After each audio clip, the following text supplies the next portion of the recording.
So what is going on, everyone? Fernando Silva here with another video, but before we get started, I did just get news that we should be getting the new 2021 M1 iPad Pro on Wednesday. So definitely hit the subscribe button because we are going to be comparing it to the 2018 iPad Pro, the M1 MacBook Air. We're going to be comparing the screen resolution to see if that XDR display is really everything that Apple touted and marketed towards us. So basically just want to let you guys know if it's worth it or not, and whether or not you should get the 2018 or 2020 refurbished iPad Pro.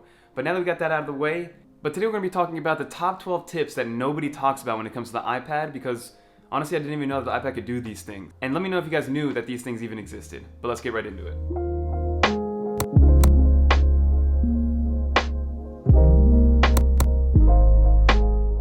So let's hop right into the video, guys. So the first thing that we're going to talk about is called guided access. Now, guided access is a feature that is on both iOS and iPadOS. So what you do is you go into your settings, go to accessibility, scroll all the way down, and down here in general you'll see guided access. So guided access is here. So let's say you want to share something that's on your phone or on your iPad with somebody else, but you don't want them to leave that application, or better yet, you don't want them to do anything else inside of that application, right? So what I'm going to show you is, let's say I go to Twitter, right?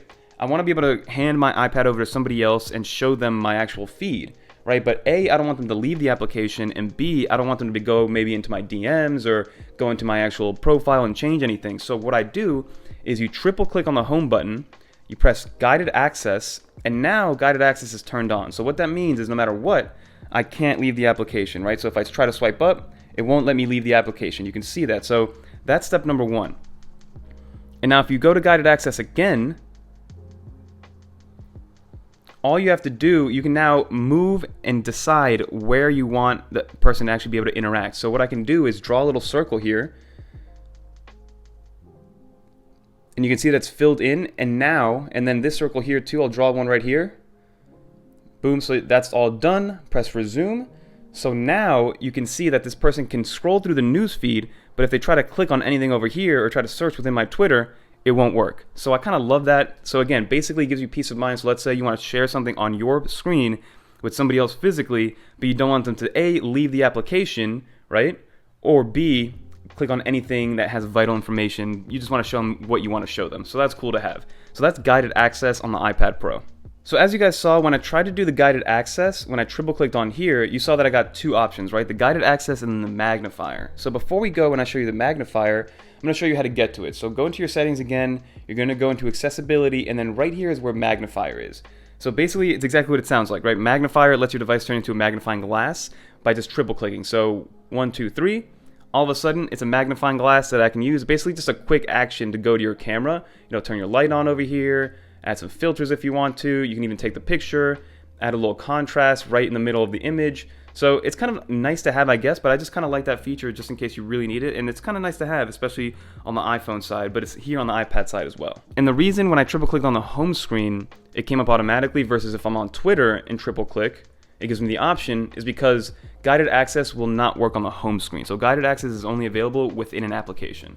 So tip number 3 has to be the emergency bypass when it comes to do not disturb for your contacts. So if you go into your iPad, you have the ability to go into do not disturb. That's not really anything new. It basically blocks all notifications, all incoming calls.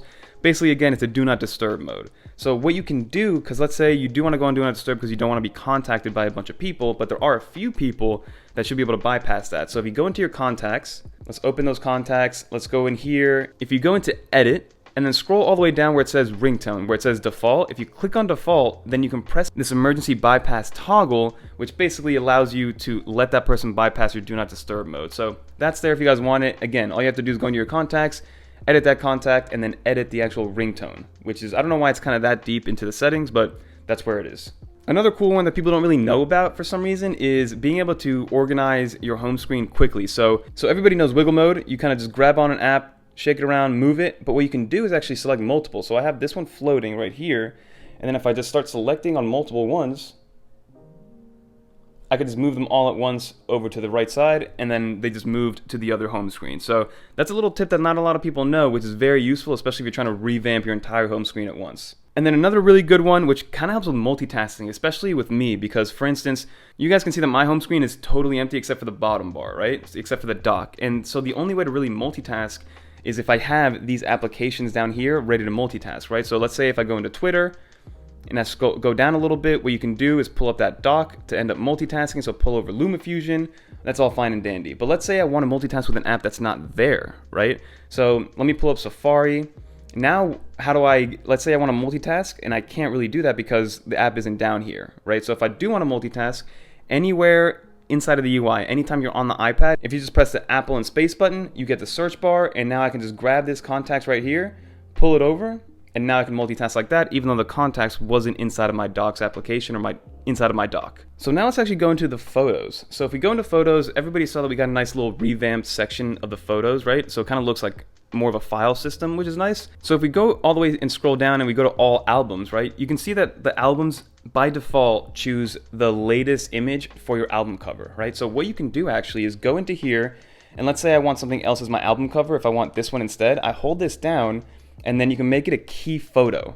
So then if I get out of here, you can now see that that is now the album art cover for this photo or for that album. So that's basically what it is. So it basically allows you can't do it in the favorites, but if I want to go into here, grab this one right here, make it my key photo, all done, and I can just customize it like that. So if you have a photo album that you want to make sure has the correct photo cover, that is how you do it inside of the albums. Another cool one which Apple brought kind of just built in, which honestly cannibalizes the App Store when it comes to PDF scanners and just scanners in general. So if you go into Files, go into your Files application, we'll tap in there, and then I'm just in the regular file system, right? I'm gonna go on my iPad, and now instead of having to go to a third-party application to scan documents, you kind of just hold down here, and you just press Scan Document, and it works with your finger too. So if you just hold down as if you're right-clicking, Scan Documents, and all of a sudden your camera pops up and will automatically start to look for Scan Documents. And honestly, Scan Documents from your iPad Pro, or honestly from any iDevice, works just as well, if not better,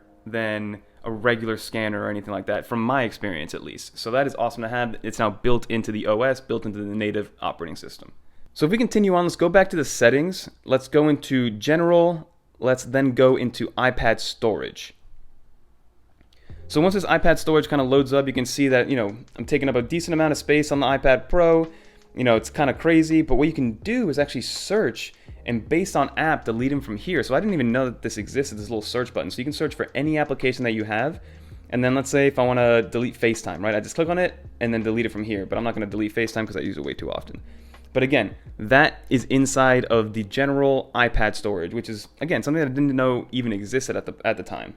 So what I want to do right now is get out of Do Not Disturb mode. So having the ability to just kind of search the app that you want to delete straight from the storage is kind of nice to have. But let's get out of here, and then I want to stay inside of the settings, right? So let's go back to accessibility. It's kind of pretty much anywhere you want. So you go in here, go into haptic touch. So now I'm kind of deep into the settings menu. Now to go back, instead of clicking this over and over again, I can now hold down and kind of just press on accessibility to take me all the way back to the main section. So holding down on the back key inside of the settings menu or inside of anything that Apple created from a native UI perspective, you can now search and go back multiple instances without having to manually go back bit by bit. And then the last one that I thought was really cool was if you go again under accessibility, go to voice control, turn on voice control, and then you go to customize commands. I thought this is kind of cool to have. I mean, I've never even played with this because I guess I wouldn't need to, but you can see that the microphone is on. I'm going to create a new command. Let's get out of here.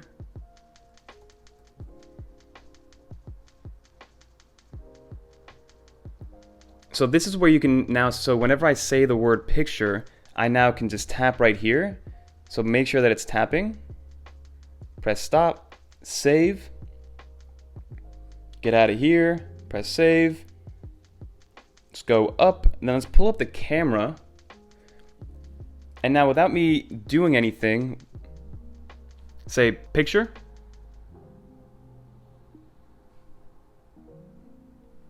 So you can see that it took pictures of me without me even having to press anything. So that's kind of cool to see. But that's pretty much going to do it for these tips and tricks. Hopefully you guys learned something new. Let's get out of this view and go to the normal view.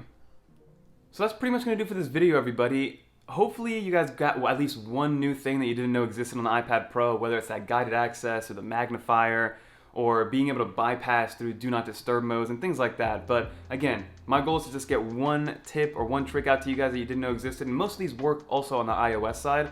So if you guys want to try them out on the iOS side, by all means, give it a go. But again, that's going to do it for this video. Like I said, subscribe to the channel because we're going to get that new iPad Pro here real soon. And I'm so excited to try it out and show it off to you guys and see exactly if it's worth all that hype that Apple's saying. But again, we're probably gonna have to wait and see what WWDC does again on June 7th to really take advantage of that M1 processor on the iPad Pro. But again, that's gonna do it for this video. Don't forget to like, comment, subscribe. Until next time, comment below one new thing that you guys learned if you guys made it to the end. But until next time, peace.